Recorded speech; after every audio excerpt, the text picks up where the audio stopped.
Voy a iniciar la grabación, compartir la clase de hoy. Bueno, ya que estamos la mayoría, vamos a comenzar. La idea de la clase de hoy es generar más que un repaso, les voy a entregar algunos tips para entender cómo va a ser el control del viernes, porque el viernes tenemos un control programado entre las 4:30 y las 5:30, que en el fondo pretende observar cómo ha sido este proceso de alfabetización y estructuración, eh, sobre aspectos relacionados con la estructura de la materia y algunos aspectos relacionados con la física y química, ¿cierto? Algunas características físicas y químicas de la materia o fenómenos físicos. Y, y la idea es que ustedes observen qué voy a medir y cómo, ¿sí? ¿Cómo va a ser esta evaluación? Entonces, en la última clase que tuvimos de electricidad, en la clase 7, yo les expliqué al final de la clase que estos son los contenidos que hemos ido pasando de manera de alfabetización, de manera introductoria. En ninguno hemos profundizado mucho, pero sí hemos ido alfabetizando, hemos ido comprendiendo cuáles son los contenidos que están asociados a la enseñanza básica, a los primeros años de enseñanza básica. Solamente en lo que es fuerza y movimiento y electricidad, y algunos contenidos que llegan hasta séptimo básico. Aquí contenidos de octavo no hemos visto todavía, ¿ya? Pero la mayoría de estos contenidos: historia de la teoría atómica, estructura y propiedad de la materia, espacio y tiempo, que en el fondo son los estados de la materia, los procesos de cambio de estado, procesos físicos de cambio de estado, fuerza y movimiento, ¿cierto? La física del movimiento, o dinámica. La naturaleza eléctrica de la materia, más que naturaleza eléctrica, también nos enfocamos más en lo que es el fenómeno eléctrico de la electricidad en sí, como fuente de energía. O sea, todos estos contenidos están más o menos entre sexto y tercero, cuarto y sexto, séptimo básico, ¿ya? Entonces, eh, luego, específicamente, ¿qué hemos visto?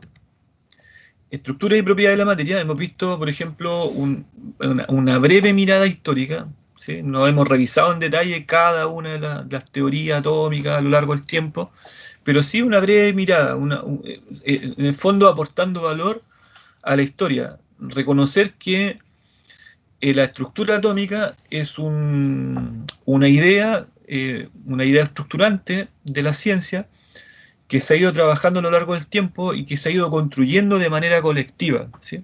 Y ahí aparece una premisa de la didáctica de las ciencias experimentales, que es que el conocimiento científico es conocimiento colectivo, es de construcción colectiva. Tenemos que un poco ir dejando de lado esa tendencia que tenemos a ensalzar a los grandes descubridores, porque la ciencia no es así. De repente hay personas que tienen ideas brillantes, ¿cierto? Personas que cambian un poco la estructura del trabajo que se está haciendo, pero finalmente ninguna persona avanza por sí mismo, necesita de las teorías y necesita de los trabajos de otras personas para poder leer, instruirse y avanzar. Por lo tanto, el conocimiento siempre es colectivo. Esta noción de materia particular, que yo les recalcaba en las primeras clases, que es algo que tenemos que desarrollar en nuestros estudiantes de enseñanza básica, para que ellos comprendan, por ejemplo, que todo es particulado. El aire es particulado, los líquidos son particulados, todos los sólidos son particulados. Esa noción de que las partículas se mezclan para componer y descomponer cosas, nuevos objetos, nuevas materias, es muy importante que los niños la comprendan así, que una hoja de papel es un conjunto de moléculas, un conjunto de partículas, que el gas que está contenido en un desodorante ambiental es un conjunto de moléculas, y que en esas moléculas hay moléculas aromáticas, hay moléculas de gases que permiten que estas moléculas aromáticas se trasladen de un lugar a otro, ¿sí? Entonces, finalmente, eh, las personas necesitamos entender, para poder comprender los fenómenos naturales, que toda la materia en particular, que incluso nuestro cuerpo es un conjunto de partículas. Nuestro organismo completo es un conjunto de partículas. ¿Sí? Y de ahí la idea, por ejemplo, de nuestro eh, célebre investigador chileno, astrónomo, José Massa, ¿cierto? Que dice, somos polvo de estrellas.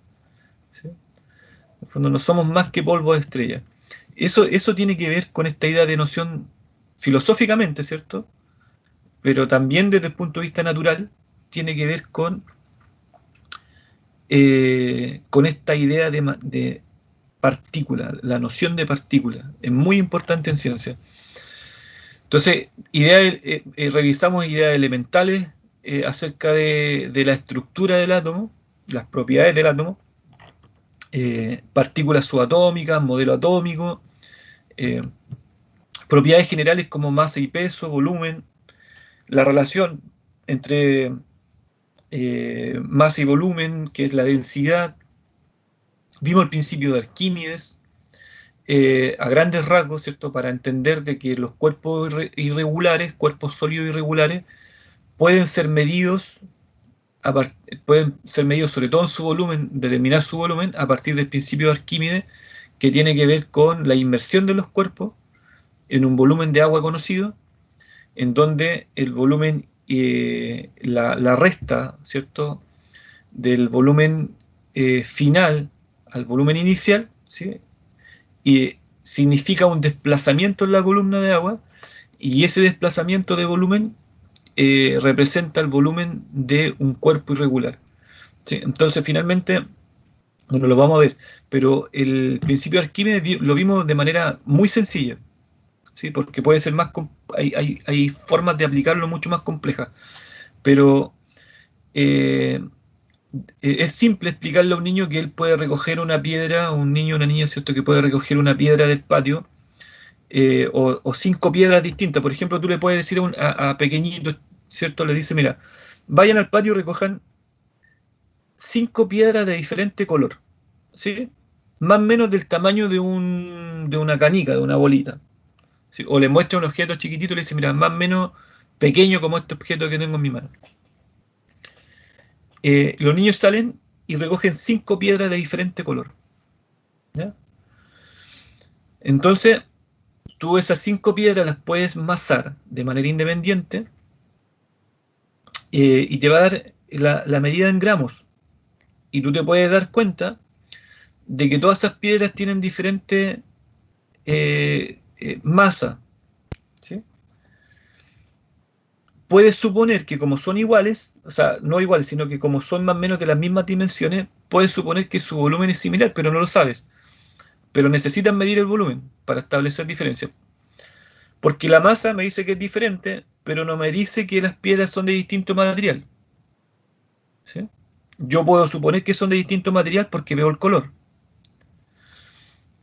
Entonces, si mido el volumen a través del principio de Arquímedes por inmersión, yo puedo calcular, restarle al volumen inicial, o sea, restarle al volumen final en el volumen inicial y me va a dar el volumen de la piedra, de cada una de las piedritas. Me va a dar un volumen similar pero distinto en los cinco casos. Si calculo el volumen y todas las piedras tuviesen la misma densidad, quiere decir que independiente del color son todas del mismo material. Pero en la realidad no va a pasar eso. El color de las roquitas tiene que ver con su composición química. Por lo tanto, si tienen diferente composición química, es muy probable que su densidad varíe, que por la composición química la densidad de estos cuerpos sea distinta. Entonces, si calculo la densidad, me voy a dar cuenta que estamos en presencia de distintos materiales. ¿Ya? Simplemente eso, puedo llegar a la conclusión de que todas las piedritas son de distinto material porque tienen distinta densidad. Si encuentro que dos piedritas tienen la misma densidad y color muy similar, quiere decir que su composición química es muy similar porque tienen casi la misma densidad. Por ejemplo, supongamos que una tenga 1,1 de densidad y la otra tenga 1,111. ¿Ya? Finalmente son muy parecidas, el color es muy parecido, por lo tanto la composición química es muy similar. sea, es muy probable que el mineral que está ahí en mayor porcentaje en ambas piedras sea el mismo. ¿Ya? Entonces, finalmente los geólogos, por ejemplo, para identificar distintos tipos de minerales, una de las unidades de medida que usan, una entre tantas, pero una unidad de medida importante para los geólogos es la densidad de los minerales. ¿Ya? Porque ahí determinan incluso, van determinando el grado de pureza de un mineral que está presente en la naturaleza, porque en la naturaleza está todo mezclado. O sea, tú no encuentras, por ejemplo, si andas buscando cobre, tú no encuentras cobre puro. ¿Ya? Eh, Eso, entonces vimos propiedades, dureza, resistencia, elasticidad, impermeabilidad como propiedades de algunos sólidos, solubilidad también como propiedad de algunos sólidos, fluidez, propiedad del agua, compresibilidad, propiedad de los gases, junto con la expansión. Vimos también dilatación térmica, por ejemplo, cuando dábamos ese ejemplo, bueno, cuando crujen una techumbre de una casa, cuando crujen algunos materiales en las construcciones, es producto de las dilataciones térmicas que tiene que ver con los cambios de temperatura entre el día y la noche, ¿sí? Eh, entonces la dilatación térmica es un fenómeno. Nosotros también, por ejemplo, vemos en diferentes objetos dilatación térmica.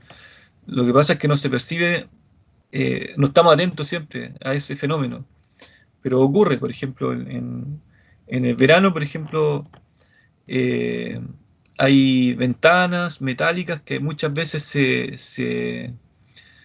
se aprietan, ¿cierto? Por dilatación térmica. Se, se traban por dilatación térmica.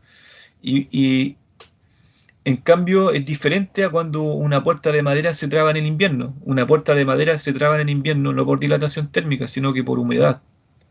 ¿Sí? La humedad hace que la madera se expanda porque está ganando humedad.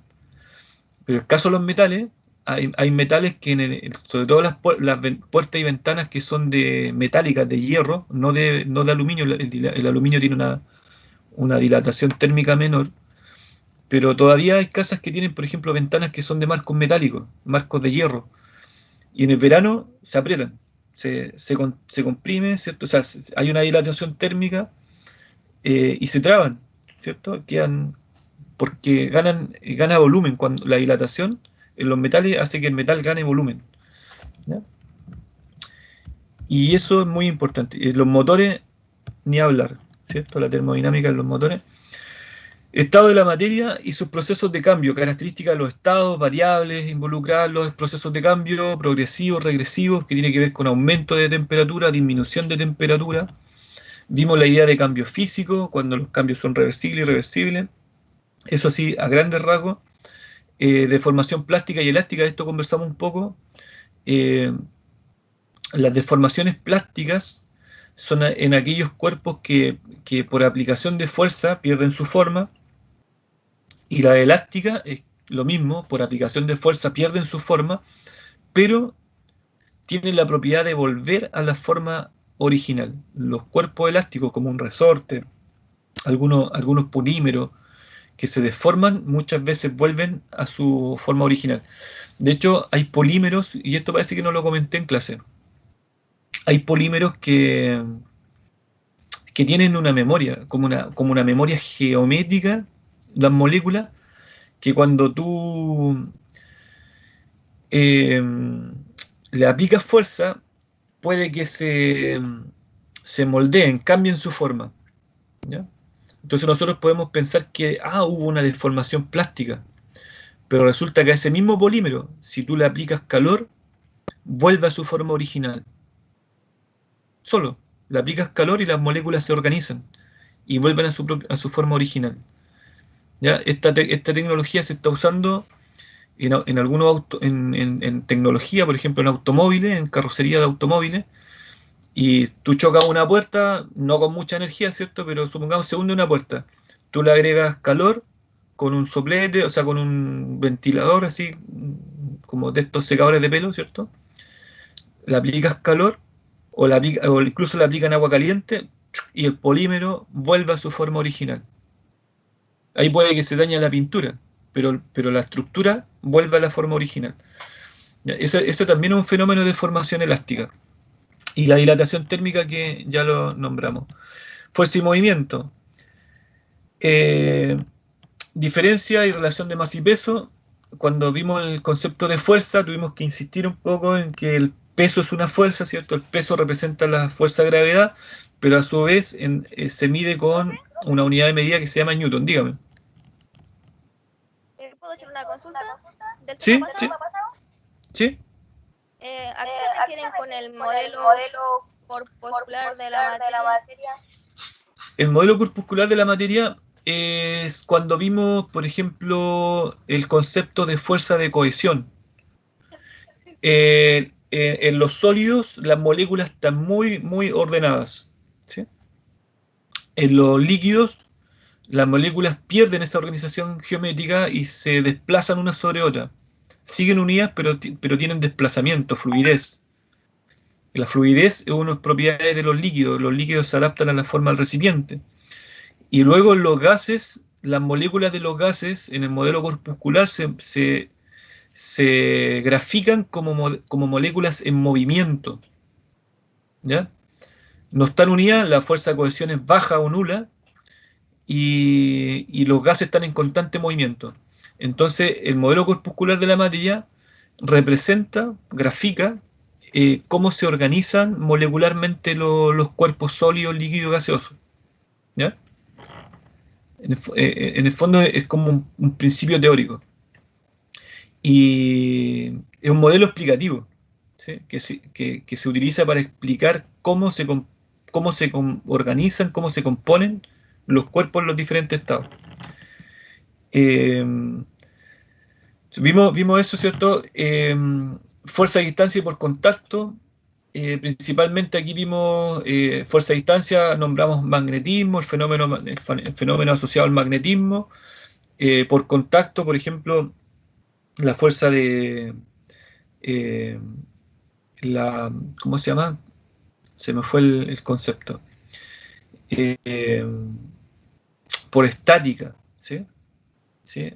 El, la energía, por ejemplo, como cuando se transfieren los cuerpos por contacto, ¿sí? O sea, hay energía que se transfiere a distancia y energía que se transfiere por contacto. Entonces, la fuerza a distancia, principalmente uno la asocia al magnetismo, a la gravedad, ¿sí?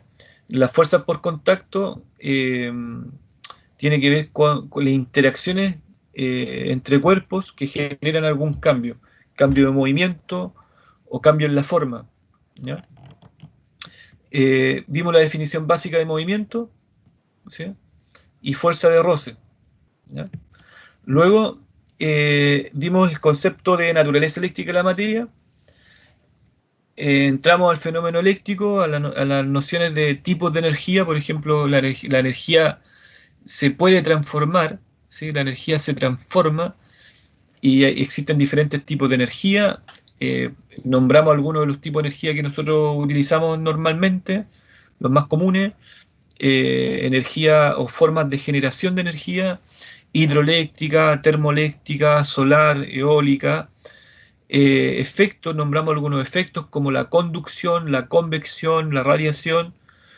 Eh, También señalamos de que la energía, cuando la utilizamos principalmente aprovechando algunos fenómenos de uso de energía, como el fenómeno térmico, calórico, ¿cierto?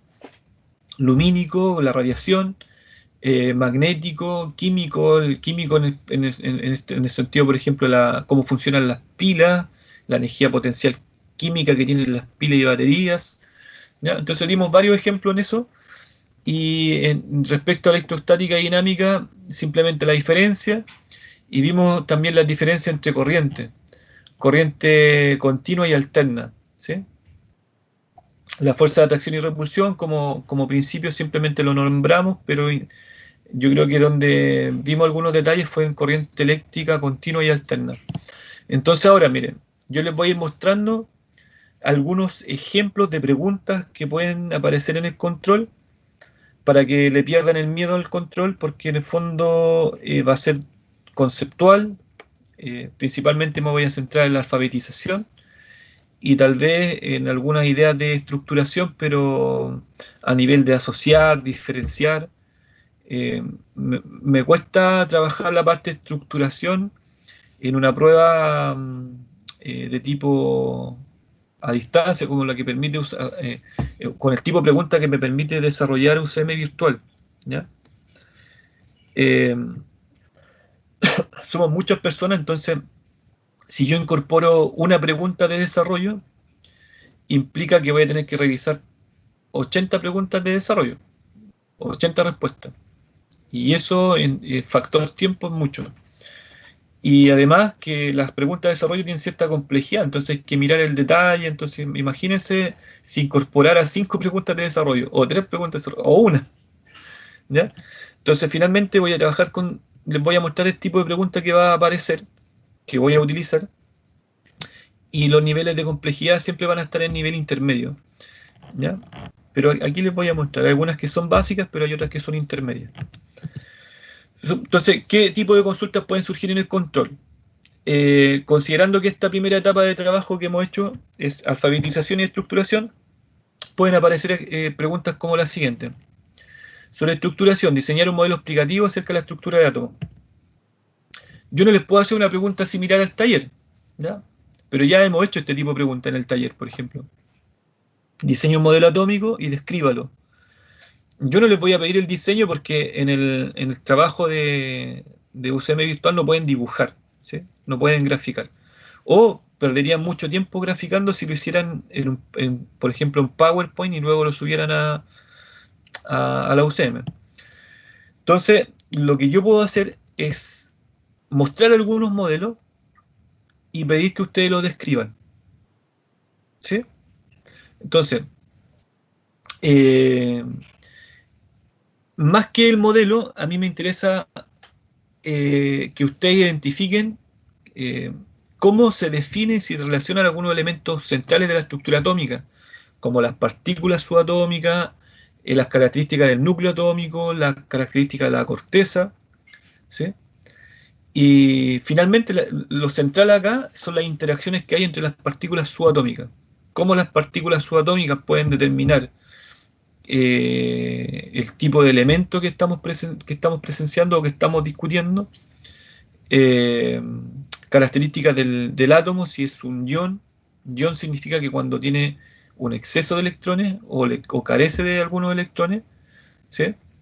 O cuando hay una diferencia entre el número de protones y el número de electrones, ¿sí? Estamos en presencia de un átomo cargado eléctricamente, puede estar cargado positivo si si hay un exceso de protones, o sea, si el número de protones es mayor, y negativo, ¿cierto? Si hay una cantidad de electrones mayor al número de protones.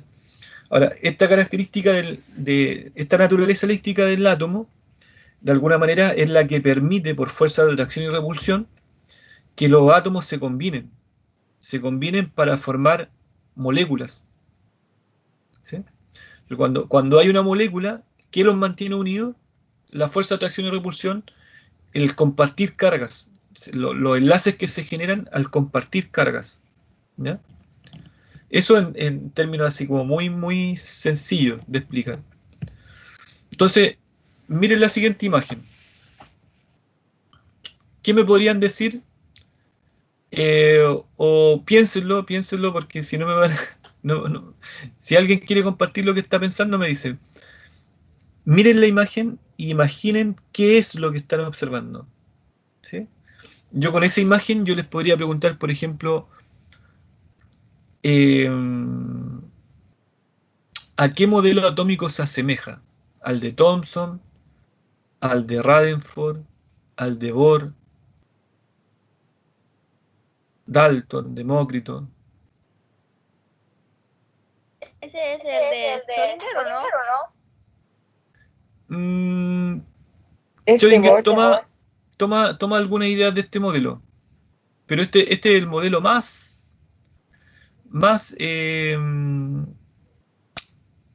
compartido, más revolucionario.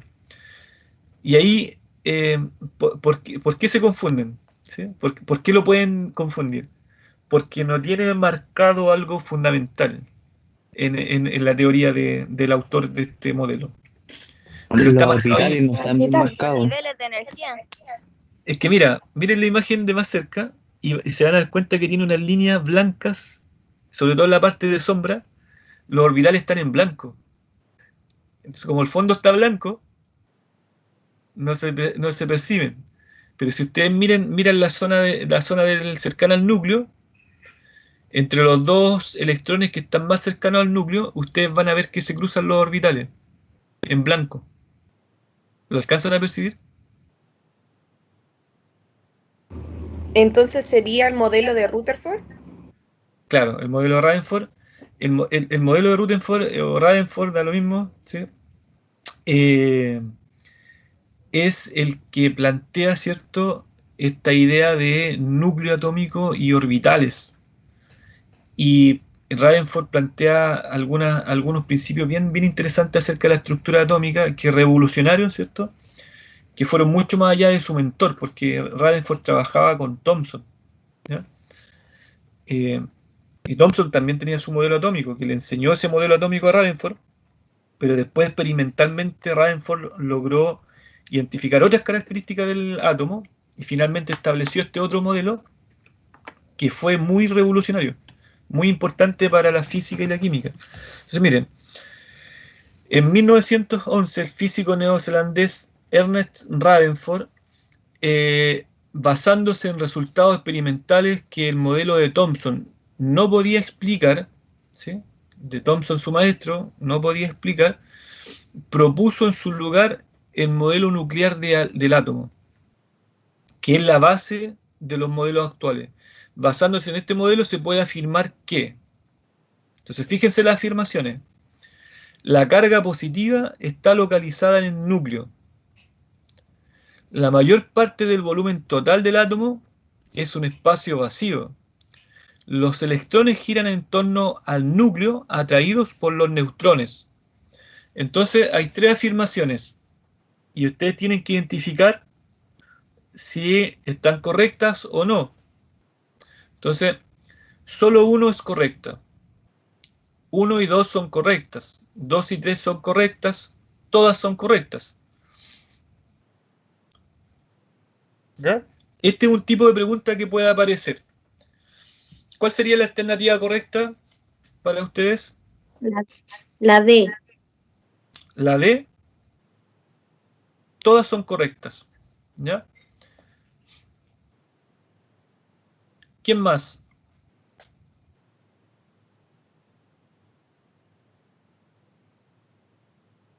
Si entonces uno mira la imagen, hay un núcleo que tiene neutrones y protones, ¿sí?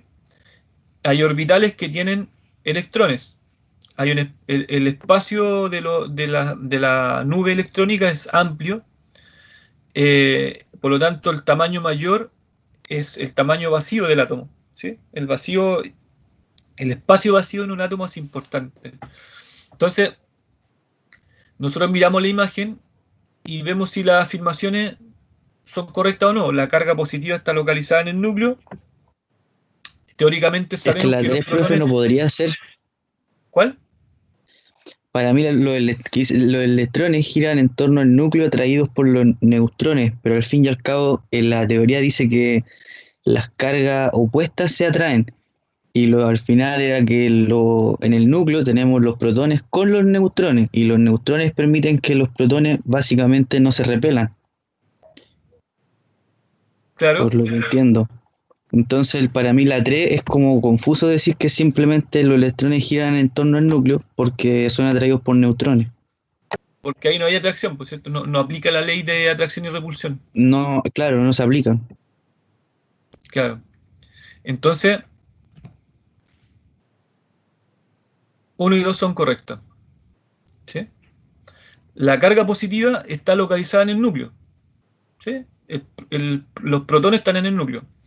La mayor parte del volumen total del átomo es espacio vacío, ¿sí? Porque los orbitales representan el espacio, ¿sí? La nube electrónica representa el espacio vacío, ¿sí? Que es un espacio que se genera por la atracción, por la fuerza de atracción.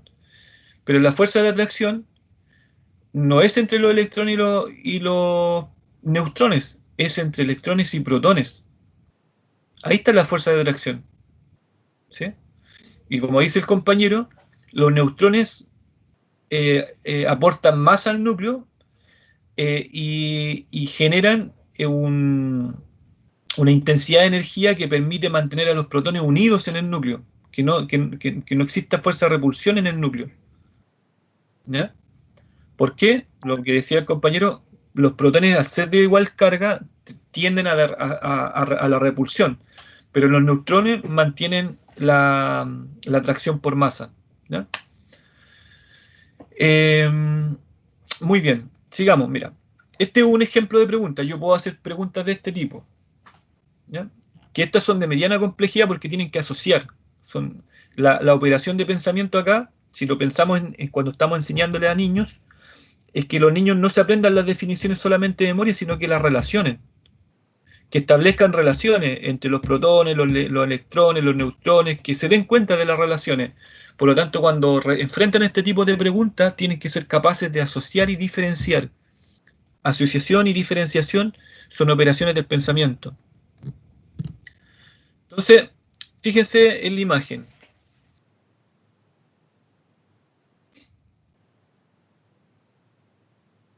Esta imagen la usamos un poco para explicar el principio de Arquímedes. Pero ¿qué es lo que estamos observando? Tres casos, A, B y C. Tres frascos, A, B y C. Por lo tanto, si yo miro, están graficando un ensayo. Un ensayo es un experimento. Entonces el experimento, si nosotros observamos la gráfica, hay tres objetos que parecieran ser similares, de similares dimensiones, pero podemos ir sacando dos conclusiones al mirar la gráfica. Los vectores, que son las flechitas que están al costado derecho, indican la presencia de dos fuerzas. La fuerza de gravedad, ¿cierto? El peso, la fuerza de gravedad, y la fuerza de empuje, que es la resistencia, ¿cierto? Que el líquido tiene una densidad, por lo tanto esa densidad genera una tensión superficial y después genera una presión interna en el líquido, y esa densidad, esa presión, etcétera, genera una fuerza de empuje. ¿Ya? Por lo tanto, el ensayo está relacionado con la densidad y la flotabilidad de los objetos. Entonces, podemos suponer que los objetos son similares, pero no son iguales. ¿Por qué no son iguales? Porque en el caso A, la fuerza de gravedad es mayor a la fuerza de empuje. En el caso B, la fuerza de gravedad es menor, ¿cierto?, a la fuerza de empuje, pero más o menos similares. Y en el caso C, la fuerza de empuje es mucho mayor a la fuerza de gravedad. Por lo tanto, los objetos son similares, pero no tienen la misma densidad. Podríamos decir que no tienen la misma densidad. ¿Ya? Entonces, fíjense que la gráfica nos está entregando bastante información. Si consideramos el principio de Arquímedes, si consideramos el concepto, la relación de masa y peso, que es la densidad, ¿sí? Si consideramos las características físicas y químicas de los objetos, la composición química, ¿sí? Entonces, hay bastante importancia acá en la gráfica. Incluso podríamos decir que el objeto es lo mismo, pero que la densidad del agua cambia. Podríamos decir que el agua cambia, que la dureza del agua es distinta. Pero vamos a suponer que el objeto es distinto. Veamos las preguntas que podemos hacer con esta gráfica. Según el ensayo graficado en la figura, podemos afirmar que en el caso C, la fuerza de empuje es mayor y la fuerza de gravedad es menor si lo comparamos con el caso A y B. En el caso C, la fuerza de empuje es mayor y la fuerza de gravedad es menor si lo comparamos con los casos A y B. Entonces, son afirmaciones, recuerden, pero tenemos que ver si están correctas o no. Luego, en el caso C, la densidad del cuerpo sumergido es mayor a los casos A y B. Observamos la gráfica y comparamos, en el caso C, la densidad del cuerpo sumergido es mayor a los casos A y B. La 3, miramos la gráfica, la 3, la flotabilidad de los cuerpos sólidos varía según su densidad. ¿Ya? Entonces tenemos las tres afirmaciones. Veamos cuáles son las alternativas que nos están dando. La primera afirmación es correcta. Las afirmaciones 1 y 2 son correctas. La tercera afirmación es correcta. Las afirmaciones 1 y 3 son correctas.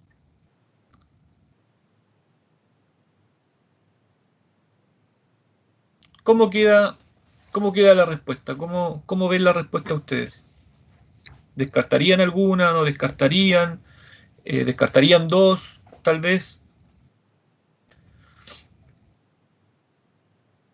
La alternativa B y D suponen el descarte de una alternativa, de una afirmación. La alternativa A y C nos dicen que podemos descartar dos de las afirmaciones.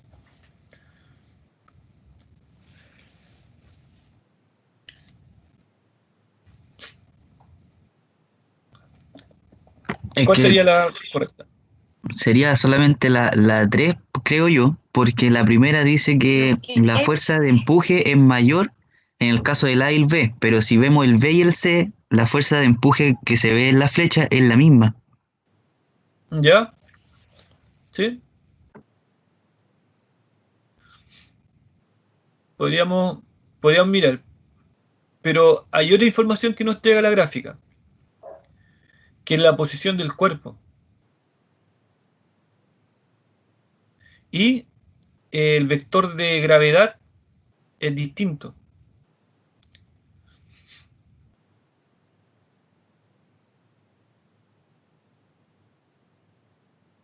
El de empuje se ve similar, ¿sí? Pero tenemos que, para poder descartar, tenemos que mirar las otras variables, que es la variable que son el cuerpo que está sumergido, y también tenemos que mirar la fuerza de gravedad.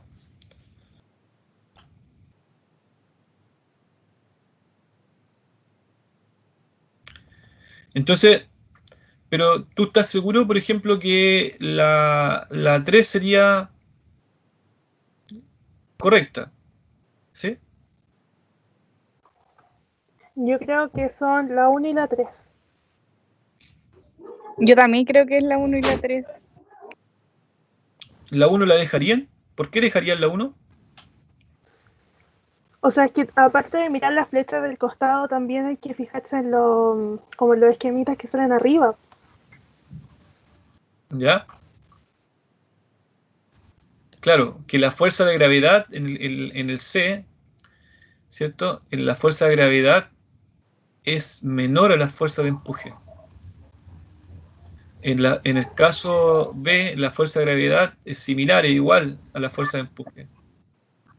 Y en el caso A, la fuerza de gravedad es mayor a la fuerza de empuje. Muy bien. Ahí hay una ecuación, ¿cierto? Hay una representación matemática. Así que también hay que fijarse en eso. Por eso hay que fijarse en todas las variables, en todos los detalles. Entonces dejarían la 1 y la 3. ¿Y la C por qué la descartarían? O sea, la 2, perdón.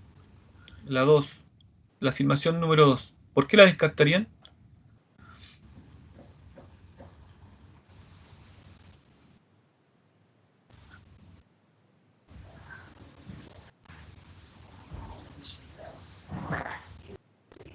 Porque ahí hay una sola variable que no sirve para descartar.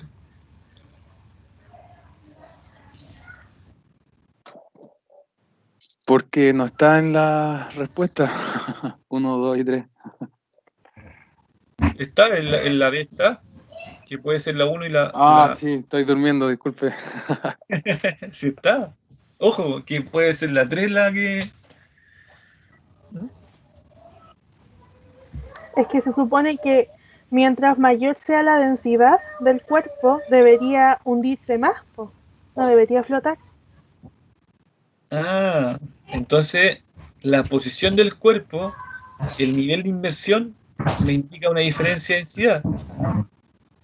Por lo tanto, si el líquido es constante, la densidad del líquido es una constante en el caso A, B y C, porque no me dice nada sobre el líquido, pero sí me muestra que el cuerpo, en el caso A, el cuerpo está sumergido completamente, quiere decir que ese cuerpo tiene una mayor densidad.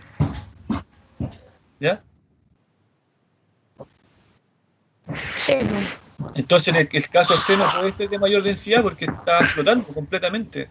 O sea, tiene una flotabilidad alta, por lo tanto su densidad es baja. Si la flotabilidad es alta, la densidad es baja. ¿Sí? Entonces la respuesta correcta sería 1 y 3. ¿Ya?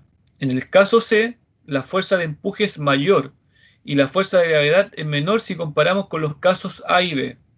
¿Sí? Y la flotabilidad de los cuerpos sólidos varía según su densidad. Luego vimos, por ejemplo, que, tenemos que tener en cuenta una serie de conceptos, como por ejemplo átomo, molécula, elasticidad. La idea es que ustedes también, ustedes han trabajado estas definiciones y en los textos de apoyo de lectura complementaria que yo les he enviado, estas definiciones también aparecen. Entonces la idea es que vayan familiarizándose con las definiciones, pero también las puedan asociar, ¿sí? Entonces, por ejemplo, yo podría decir que es característica del estado sólido A, que sus partículas se pueden comprimir dependiendo si es cristalino o amorfo. Es característica del estado sólido que sus partículas puedan fluir en el caso de algunos metales. Es característica del estado sólido que su tensión superficial es alta a mayor temperatura. Es característica del estado sólido que su dureza y elasticidad varía según el tipo de material.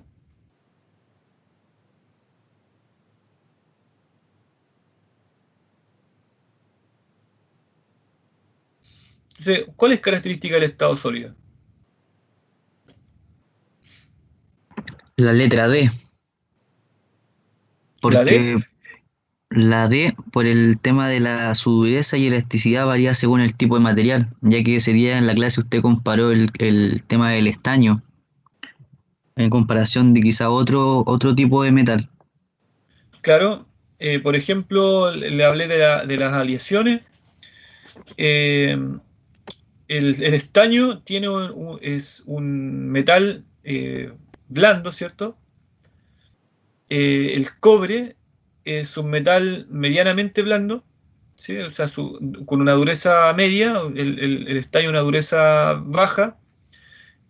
Ambos tienen una elasticidad media, pero cuando se combinan, cobre y estaño, forman una aleación metálica que se llama bronce. Y el bronce es todo lo contrario, ¿sí? Su dureza es alta y tiene poca elasticidad, baja elasticidad. Y baja ductibilidad, porque la mezcla entre dureza y elasticidad se denomina como dúctil. ¿Qué tan dúctil es el metal? ¿Qué tan maleable? ¿Qué tan fácil es cambiar su forma, moldearlo? Entonces el bronce no es muy moldeable según a temperatura ambiente. En cambio el bronce, o sea, el cobre es moldeable, el estaño es moldeable, pero el bronce no es muy moldeable. Es más duro, tiene menos elasticidad, ¿sí? Ahora, ustedes ven figuritas de bronce porque las trabajan a alta temperatura, por eso las moldean. Las moldean líquidas, en fusión, ¿ya? Pero una vez que está a temperatura ambiente, el bronce es un metal con una dureza importante, ¿ya?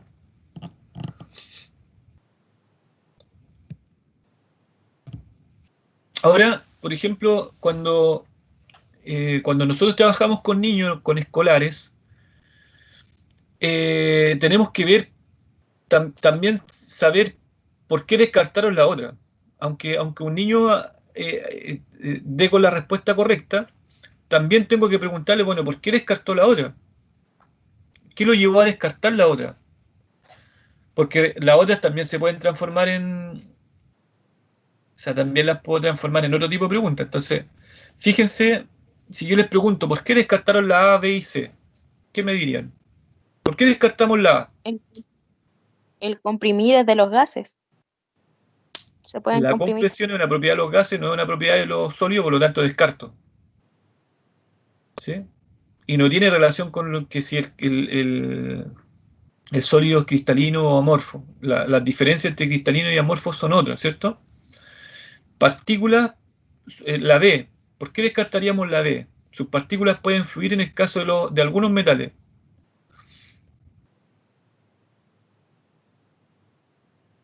El fluir es de los líquidos, parece, ¿no? La Por el fluidez, claro, es una característica de los estados del estado líquido. ¿Ya? En el caso de los metales a temperatura ambiente, los sólidos no pueden fluir. ¿Sí? Ahora, ahí esa alternativa es polémica. La alternativa es polémica.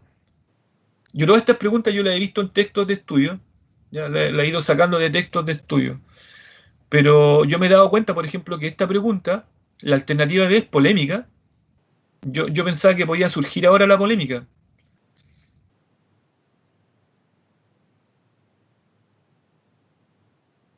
¿Por qué? ¿Por qué puede ser polémica?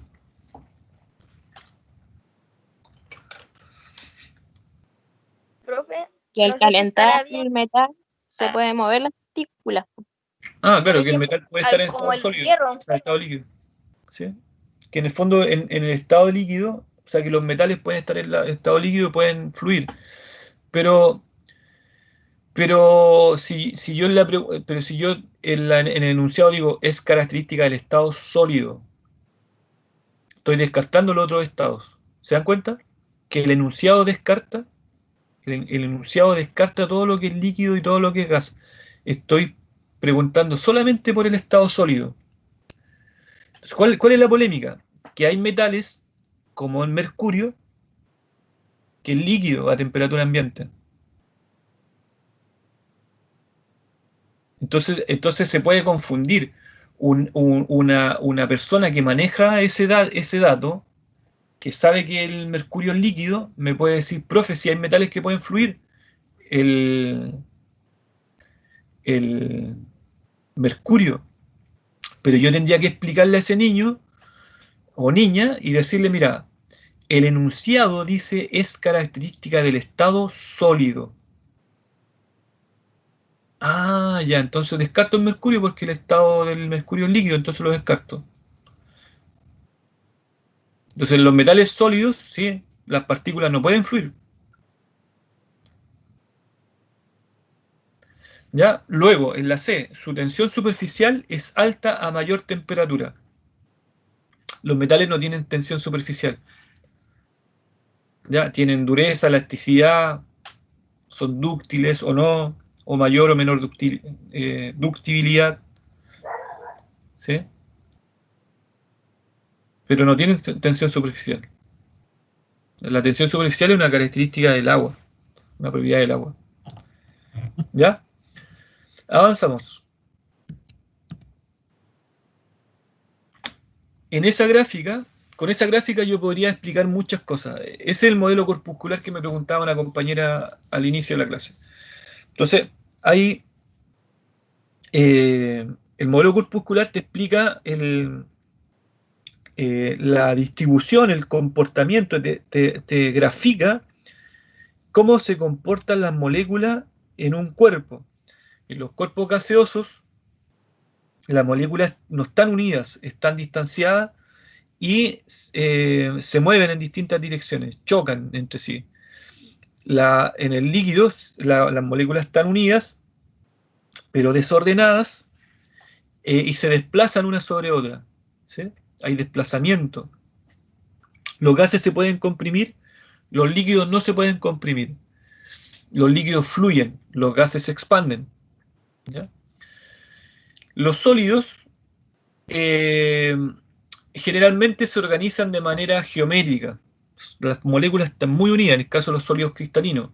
En los sólidos amorfos, las moléculas no están organizadas geométricamente, están más bien desorganizadas, pero siguen estando muy unidas, ¿sí? Y esa unión indica que hay una alta fuerza de cohesión. La cohesión entre las moléculas es alta. Entonces, la cohesión en el agua, si nosotros comparamos la cohesión, en el agua es intermedia y en los gases es baja la cohesión, ¿ya? Entonces, esos son como los fenómenos que podemos explicar con el modelo corpuscular. Ahora, si incorporamos la variable temperatura al modelo corpuscular y explicamos qué pasa con la temperatura, la temperatura de los sólidos tiende a ser baja, ¿sí? Los sólidos a temperatura ambiente, su temperatura es baja. Estamos comparando solamente eso, los cuerpos a temperatura ambiente, los sólidos son bajos, la temperatura es baja. Si ustedes colocan su mano, ¿cierto?, en los materiales de los muebles que tienen a su alrededor, ¿cierto?, del espacio que tienen, objetos que tienen a su alrededor, si ustedes colocan la parte opuesta de la palma de la mano sobre un vidrio, van a sentir una temperatura distinta a si la colocan sobre madera. La madera tiende a ser más cálida, pero sigue siendo fría, pero más cálida que el vidrio. Y si la mano la acercan a un metal, el metal tiende a ser más frío que el vidrio, ¿ya? Los metales tienden a ser mucho más frío que el vidrio. Entonces los sólidos tienden a ser bajos su temperatura. Pero si tú usas como indicador tu cuerpo, una zona sensible de tu cuerpo, como la parte interna del antebrazo, por ejemplo, y la acercas a diferentes materiales, los niños, cuando ustedes hacen este ejercicio, que es muy fácil de hacer, cuando ustedes lo hacen con niños pequeñitos, los niños pueden apreciar de que los metales son muy fríos.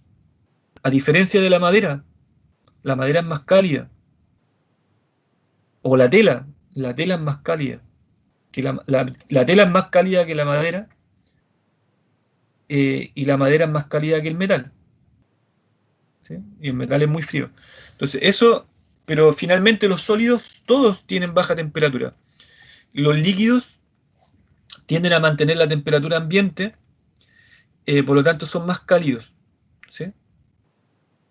Y los gases también tienden a ser más cálidos que los líquidos, y los gases tienen mayor temperatura porque están en movimiento. La cinética significa movimiento, ¿sí? Y la cinética está relacionada directamente con la temperatura. La temperatura es una magnitud. Y como magnitud, lo que mide es la agitación térmica de los cuerpos, ¿ya? Entonces, yo recuerdo un ejemplo que nos dio un profesor de física, que nos decía, mira, si tú estás trabajando con niños pequeños, tú le dices, mira, tu mano derecha es una molécula, tu mano izquierda es otra molécula, ¿ya? Cuando están unidas, están compartiendo energía, ¿sí? Tú sientes que están compartiendo energía tu mano derecha con tu mano izquierda cuando las mantienes unidas, hay un traspaso de energía, tú sientes algo. Al unirlas, tú sientes que aumenta la temperatura. ¿Por qué aumenta la temperatura? Porque estás traspasando energía entre la molécula A y la molécula B. Si las alejas, se enfrían. Hagan el ejercicio ustedes. Acerquen sus manos, las unen y van a sentir un traspaso de energía. Las alejan y van a sentir que baja la temperatura porque entra en contacto con el aire. El aire está a más baja temperatura tal vez, ahora que estamos en otoño, y van a sentir frío en las manos. Las acercan, esperan unos segundos y va a subir la temperatura. Ahora miren, fíjense, están unidas. El agua se mueve a velocidad media. Empiezan a frotar las manos. El agua se frota, las moléculas se frotan una sobre otra. Por lo tanto, empieza a aumentar la temperatura, ¿sí? Entonces el estado, si las moléculas representaban el estado, las moléculas unidas y quietas representaban el estado sólido, había una temperatura, había una fuerza de cohesión fuerte. Si la fuerza de cohesión disminuye y las moléculas se empiezan a desplazar una sobre otra, aumenta la temperatura, y eso es lo que pasa en los líquidos, aumenta la temperatura. Ahora, si ustedes frotan sus manos rápidamente, háganlo por favor, háganlo. Yo no lo estoy viendo ahora en este momento, pero si estuviera en la sala, les pediría que lo hicieran fuerte. Froten sus manos fuerte, rápido. Rápido, frotan las manos, y se van a dar cuenta que se genera una alta temperatura. Y eso hace que las moléculas se desprendan. Se desprenden. Y si se desprenden, quedan moviéndose solas, y el estado gaseoso, que está con una alta agitación térmica, con mucho movimiento, la temperatura tiende a ser mayor. ¿Ya? Y el estado plasmático, que en la naturaleza suele o sea, en la temperatura ambiente no lo vemos, el estado plasmático es como un gas que pasa a una agitación térmica mucho mayor, ¿sí? A una muy alta temperatura. Por ejemplo, la superficie solar, ¿ya? Y luego, por ejemplo, pero nosotros generalmente cuando trabajamos en etapa escolar, explicamos principalmente del modelo corpuscular de la materia los tres estados: sólido, líquido, gaseoso, que son los más frecuentes, los más cercanos a la realidad de los escolares, los más cercanos a la manipulación que podemos desarrollar en aula, a la experimentación que podemos desarrollar en el aula. Y generalmente lo asociamos a los estados del agua, ¿sí? El estado de la materia, el ciclo del agua. Ese es el contenido que nosotros trabajamos en ciencia básica, ¿ya? Por eso yo también me limito un poco a eso, para que encontremos los mejores ejemplos que podamos entregar a escolares de ciencia básica.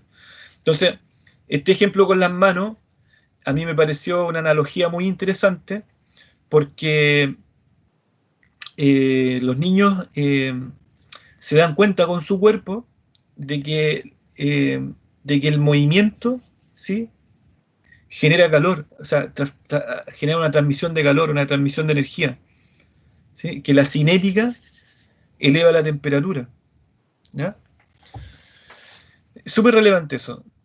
Y luego, otro esquema que es muy frecuente en la enseñanza básica, que aparece en varios textos, que es muy utilizado por los profesores para esquematizar en la pizarra, para explicar los procesos de cambio entre sólido, líquido y gaseoso, es por progresión de la temperatura o regresión, por aumento de temperatura, disminución de temperatura, que es la gráfica que está en la parte baja. Cuando un cuerpo sólido cambia de estado sólido a líquido, por aumento de temperatura, su proceso de cambio se denomina fusión. Cuando el líquido aumenta su temperatura y pasa a nivel de superficie a estado gaseoso, el proceso de cambio se llama vaporización o evaporación. A la inversa, por baja temperatura, el agua condensada, o sea, el agua gasificada, baja su temperatura y se condensa, y ese proceso de cambio, ¿sí?, la condensación, es el cambio entre gas y líquido. El estado líquido, al bajar la temperatura, disminuir la temperatura y transformarse en sólido, o sea, pasar a sólido, el proceso de cambio se llama solidificación. Y la solidificación y la vaporización ocurren a nivel de superficie. ¿Qué quiero decir con esto? Que el intercambio de energía es a nivel de superficie. Cuando el líquido entra en contacto con un aire a baja temperatura, con una temperatura ambiente a baja temperatura, el líquido tiende a solidificar a nivel. Si ustedes fijan, cuando ustedes incorporan una cubeta con hielo al freezer, si lo sacan a los 2 minutos y observan dónde se está formando el hielo se está formando por la parte exterior. En el centro del cubo sigue estando líquido. Y entonces, a nivel de superficie, el intercambio de energía y se empieza a solidificar. En este caso, el líquido cede energía y se solidifica. Y en el caso de la evaporación, también es a nivel de superficie, ¿sí? En la superficie que está expuesta al cambio de temperatura es en donde se empiezan a desprender las moléculas, ¿sí? Las moléculas se desprenden a nivel de superficie. Eso es súper importante también. Preguntas que pueden surgir. El estado de la materia que representa mayor fuerza de cohesión. ¿Cuál es el estado de materia que representa mayor fuerza de cohesión?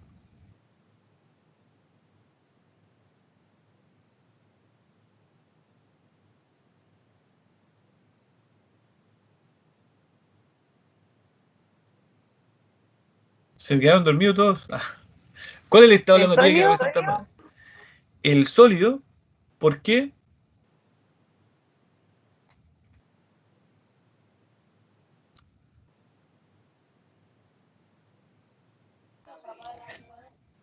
El estado sólido porque Las partículas están como más unidas. Las partículas. porque las partículas están organizadas, unidas, Sí, así, muy unidas. Si es sin cristalino movimiento. o no tan unidas si es amorfo. Claro, pero está, o sea, organizada geométricamente si es cristalino y desorganizada si es amorfo. ¿Sí? Los amorfos no tienen una organización geométrica así muy estable, por lo tanto tienden a ser más maleables. ¿Sí? Las plasticinas, por ejemplo, la greda, ¿ya? Son sólidos amorfos. ¿Sí? Las sales son sólidos cristalinos. ¿Ya? Luego, otra pregunta. Los procesos de cambio regresivos de la materia son procesos de cambio regresivos de la materia. Fusión, condensación, evaporación, sublimación.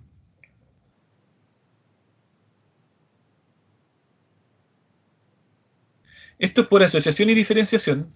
Ahí hay que descartar finalmente. Y puede haber una duda entre dos alternativas, pero simplemente es una duda que el descarte te deja en una. Hay solamente una correcta.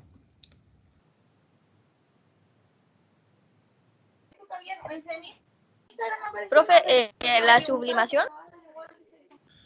¿La sublimación es regresiva?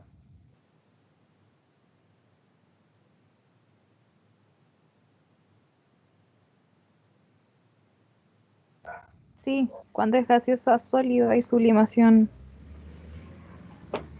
Regresiva. ¿Ya? Pero fíjense el enunciado. Porque recuerden que la pregunta es un todo. El enunciado y las alternativas tienen directa relación. Yo no puedo asociar la alternativa a otro enunciado. Pero la sublimación está la progresiva y la regresiva, entonces no podría ser. Podría ser la condensación. Ya veamos. La condensación es simplemente regresiva, es por disminución de temperatura. La sublimación genera la duda y no es una trampa del profe. Simplemente tiene que ver con el enunciado. En el enunciado me están preguntando por cambios regresivos directamente. Es muy directo el enunciado. Entonces la sublimación la descarto porque la sublimación puede ser tanto progresiva como regresiva. Me tendrían que entregar más datos para poder decidirme por la sublimación. Pero en este caso, como me están preguntando directamente cuáles son regresivos, solamente regresivos, el único de la lista que es solamente regresivo es la condensación. La condensación no tiene otra posibilidad, es por disminución de temperatura. Regresivo significa disminución de temperatura. Cuando estoy hablando de cambio de la materia, los estados regresivos, los procesos de cambio son condensación y sublimación, o sea, y solidificación, perdón. Condensación y solidificación. Son por disminución de temperatura. ¿Ya? Avanzamos. Entonces, en la materia que estamos revisando, en los contenidos, en las lecturas complementarias y durante la clase han aparecido distintos conceptos. Si ustedes revisan las clases y revisan las lecturas, van a encontrarse con muchas definiciones y esas definiciones tienen relaciones. Entonces, por ejemplo, una definición, esta es de baja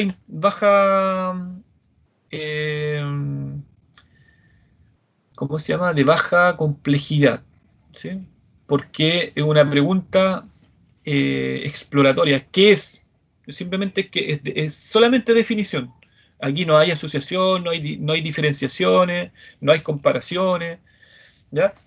La fuerza de roce se caracteriza por ser una fuerza a distancia, una fuerza que inicia el movimiento, una fuerza que se opone al movimiento, una fuerza potencial de un cuerpo. ¿Cuál es la alternativa correcta? La C. La C.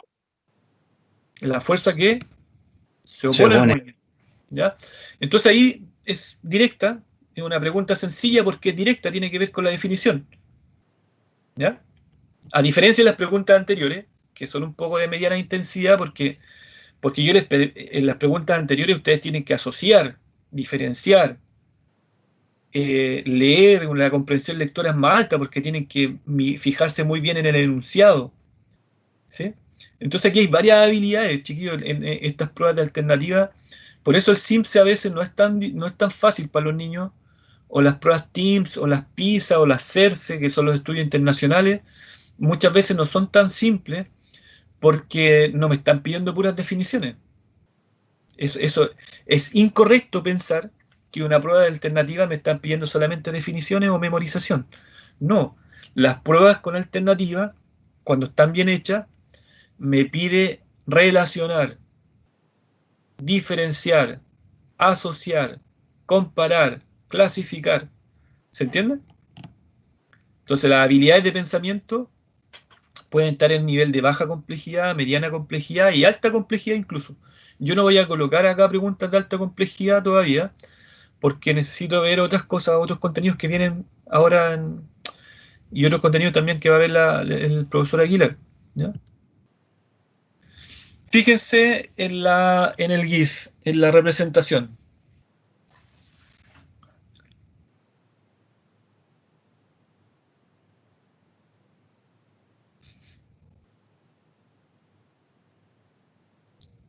Estamos en la escuela, imagínense que estamos en la escuela básica, en cuarto básico, y les mostramos este GIF, y le digo, niños, ¿qué observan en el GIF, en la imagen?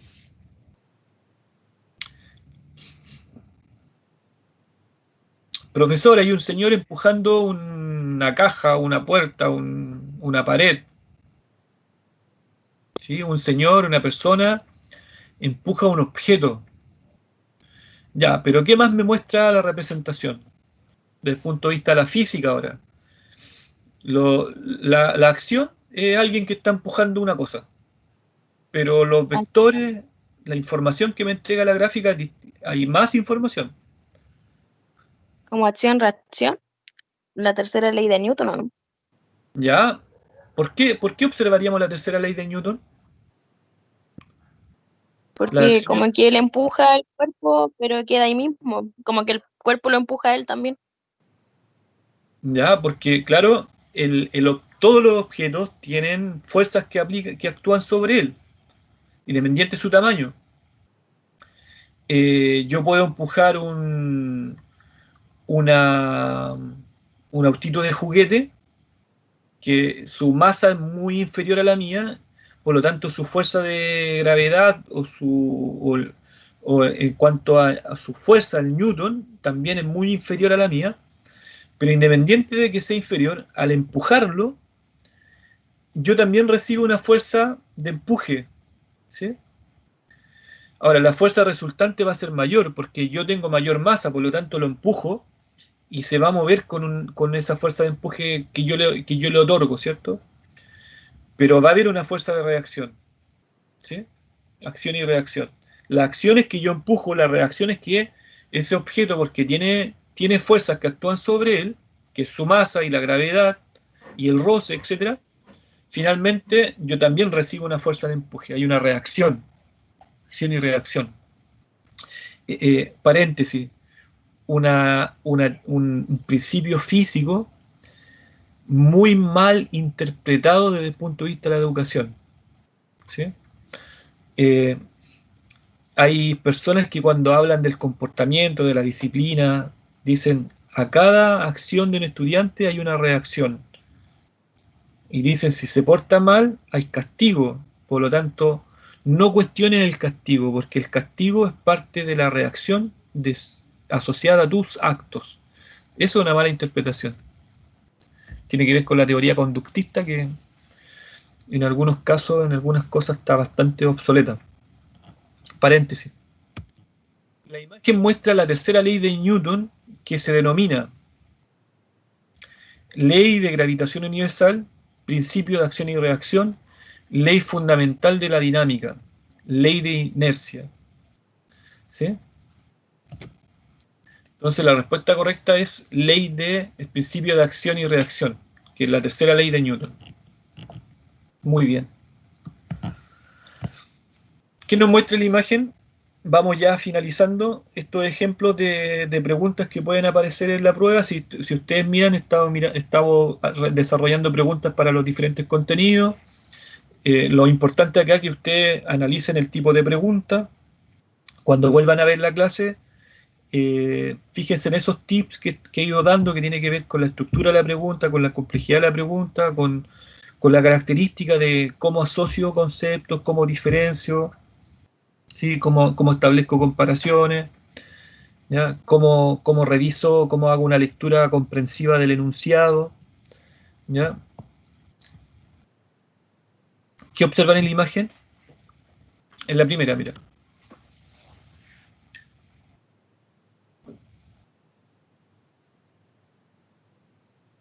Hay una gráfica, ¿sí?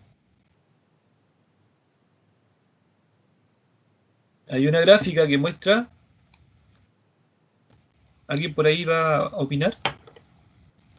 Sentí un micrófono que se activaba. Es un modelo de los dos tipos de corriente. Ya, me muestra los dos tipos de corriente. ¿Cuáles serían esos tipos de corriente? Continua y alterna. Continua y alterna, ¿sí? A su izquierda está la corriente continua, a su derecha la alterna. Abajo, primero muestra las características, ¿cierto? Cómo es conducida. Y abajo muestra, por ejemplo, que en una pila, la pila lo que entrega es corriente continua, ¿sí? Hay una reacción química al interior de la pila que deja electrones libres, que libera electrones, y esos electrones, al pasar por un conductor, son transferidos como energía continua, ¿sí? Por diferencia de potencial, los electrones viajan a través de un circuito, y en el caso de la corriente alterna, desde el generador, la corriente que se genera es variable por diferencia de potencial, y la corriente alterna es recomendada para distribuir la energía, ¿sí? Entonces todos los tendidos de distribución, torres de alta tensión y el tendido eléctrico en las ciudades, es de corriente alterna. Es más rápida, se pierde menos energía, se genera menos temperatura, la termodinámica es variable, ¿cierto? Entonces hay una mejor respuesta de los conductores a este tipo de corriente alterna. El flujo de electrones más dinámico, más rápido, ¿ya? O sea, ya está variable ahí, físicas que son bastante interesantes de este tipo de corriente. Ahora, lo que uno enseña en enseñanza básica principalmente es que los niños hagan esa distinción. Incluso, por ejemplo, en temas de seguridad, la corriente alterna es súper compleja, peligrosa, porque el voltaje es mayor, el amperaje es mayor, las posibilidades de accidentes son mayores que con corriente continua, ¿sí? O sea, tú te puedes electrocutar tomando un cable que está conectado a un cargador de teléfono. Sí, te puede dar una descarga eléctrica, pero va a ser menor, porque ya el cargador tiene un sistema que cambia la energía de alterna a continua y le baja el amperaje y le baja el voltaje. Entonces, si yo me electrocuto con el cable de un cargador de teléfono, la intensidad de la energía que voy a recibir es menor, ¿ya? Me va a molestar igual o me va a dañar igual, pero es menor.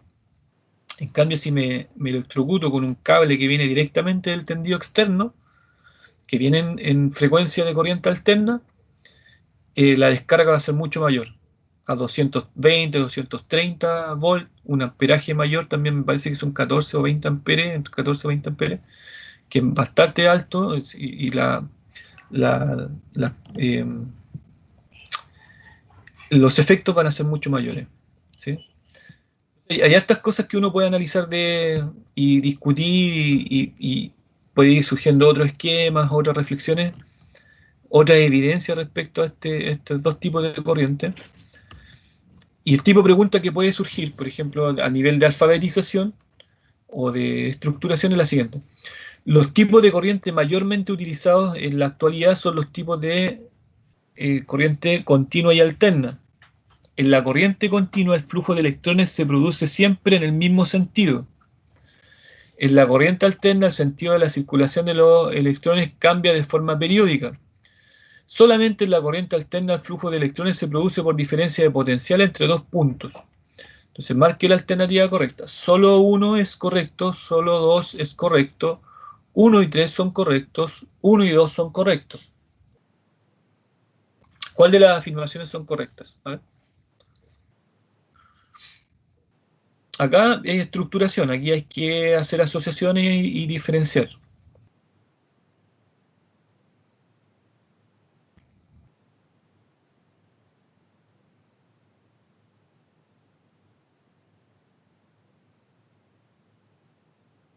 ¿Cuál sería la correcta? La 1 y la 2 son verdaderas. ¿Ya? Por lo ¿Descartaríamos tanto, la 3? yo la descartaría. ¿Por qué? Es que la primera dice que la corriente continua, el flujo de electrones siempre se produce hacia el mismo sentido. En el caso de la batería, que está el polo negativo arriba, o no sé si es que está arriba, ya, él siempre va a ser hacia la derecha. En ese caso hacia las resistencias, que la resistencia sería la ampolleta, y bajan Claro. después por abajo hacia la batería nuevamente, retorna. Hay un porcentaje que retorna, ¿cierto? El porcentaje que no Claro, se transforma, retorna. pero siempre es el mismo ciclo, hacia el mismo sentido. En la alterna Claro. no, porque como alterna su microciclo entre positivo y negativo, no es igual. Y en la corriente alterna cambia el sentido periódicamente. Positivo, negativo, positivo, Claro. negativo, positivo, negativo. Entonces la 1 y la 2 ya son verdaderas, por lo tanto puedo descartar la 3 ya que en la alternativa no está. No están las tres opciones.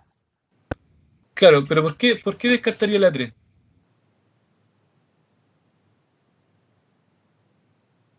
¿Sí?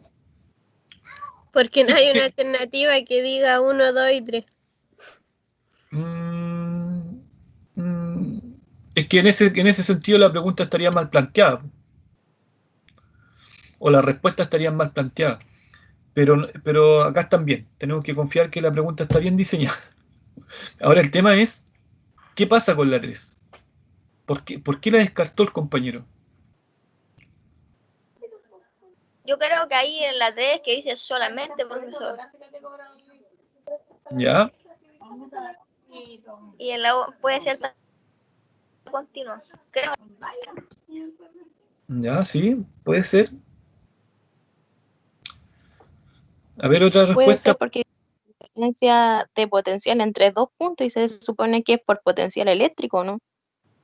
Por la diferencia de potencial eléctrico. ¿Y eso pasa en los dos casos? ¿O solamente en la corriente alterna? Yo creo que pasa más en la continua, aunque no estoy muy segura.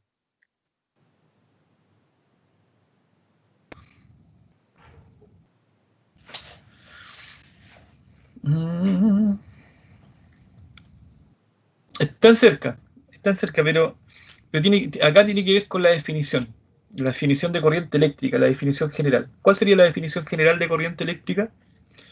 Vimos varias en la clase anterior.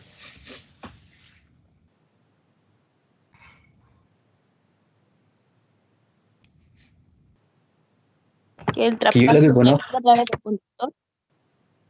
¿Cómo? Se escuchó así como con interferencia.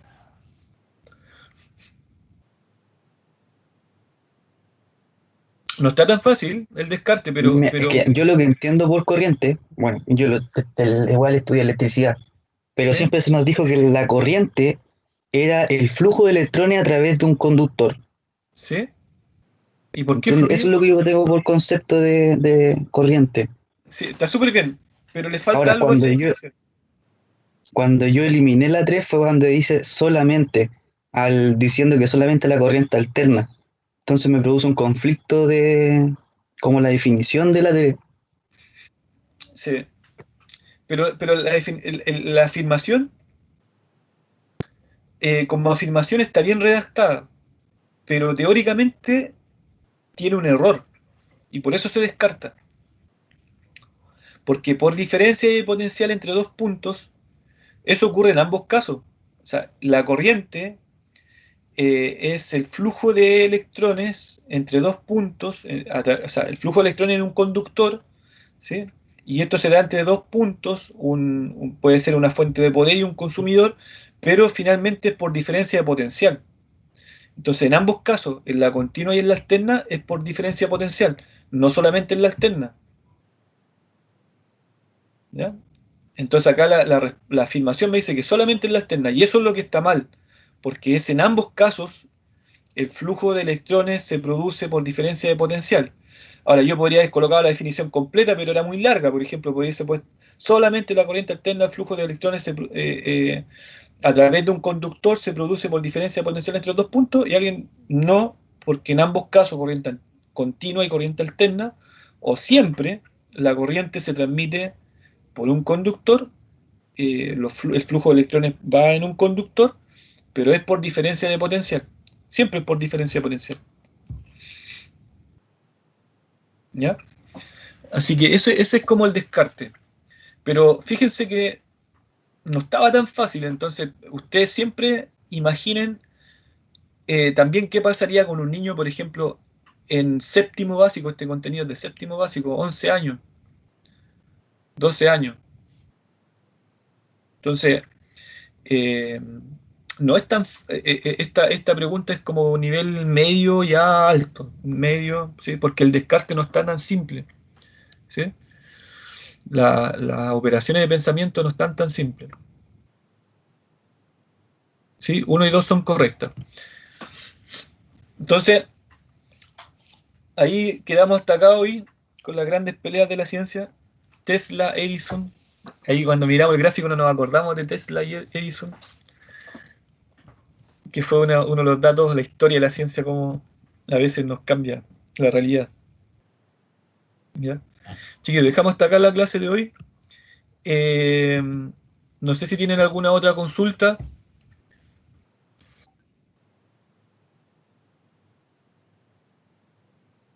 ¿Ya? Acá me habían puesto respuesta en el chat. Chuta, yo lo siento, pero a lo mejor el chat les sirve para interactuar a ustedes, pero cuando yo estoy presentando no puedo acceder al chat. Si accedo al chat se me cae la presentación. Así que un poco le aclaro esa situación. ¿Por qué yo no leo el chat cuando estoy con la proyección? ¿Ya? No sé si tiene alguna otra consulta, alguna otra acotación. Voy a parar la grabación porque hemos estado bastante tiempo para que se descargue bien y no se nos caiga. Detener grabación. Ahora está descargando, se está guardando la grabación. Chiquillos, bueno, un poco repasando la clase. Estuvo bien lo del inicio de un poco conversar sobre lo que está pasando. Yo espero que la situación país y la situación de la universidad y de nosotros como carrera vaya cambiando, vaya mejorando, que empecemos ya a dejar de improvisar y empecemos a planificar actividades que nos contengan como personas. Somos personas, no somos máquinas. Y bueno, y por ahora, fuerza, ánimo. A todos nos están exigiendo cosas, así que sigamos ahí avanzando y tratando de contenernos nosotros. La prueba no va a ser tan compleja, es un control, no va a ser muy complejo, en el sentido de que no voy a incorporar así preguntas muy rebuscadas. Simplemente tienen que leer bien el contenido, a familiarizarse muy bien con los conceptos, comparar los conceptos. Por ejemplo, fíjense, diferencia entre masa y peso, diferencia entre corriente continua y corriente alterna, diferencia entre deformación plástica y elástica. Fíjense en semejanzas y diferencias, constantemente, semejanzas y diferencias, ¿ya? Porque cuando uno estructura, va armando esto, va esquematizando de acuerdo a asociaciones, diferenciaciones, comparaciones, ¿sí? Aprendan a comparar. La habilidad que está en juego aquí es la comparación y la comprensión lectora.